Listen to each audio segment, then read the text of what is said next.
হযরত সুফিয়ান সাওরি, আপনারা জানেন সুফিয়ান সাওরি একটা নাম, একটা ইতিহাস।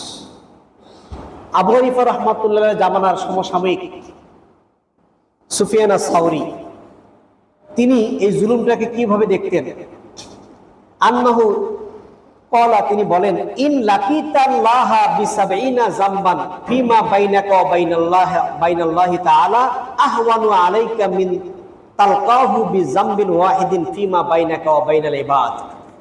যে তুমি আল্লাহর সাথে আল্লাহর হক নষ্ট করার অপরাধ, ৭০টা অপরাধ নিয়ে আল্লাহর সামনে দাঁড়ানো তোমার কাছে যেরকম, আল্লাহ পাকের কাছে যেরকম, সে তার চাইতে বেশি কঠিন, বেশি গুরুত্ববহ হচ্ছে বান্দার হক নষ্ট করার একটা পাপ নিয়ে দাঁড়ানো। আল্লাহর হক নষ্ট করার অপরাধ কয়টা ছিল? ৭০টা। সেটা সহজ, তার চাইতে বান্দার হক একটা নষ্ট করে আল্লাহর সামনে দাঁড়ানোটা এটা কঠিন। এটা কে বলেছেন? সুফিয়ান সাওরি রাহিমাহুল্লাহ।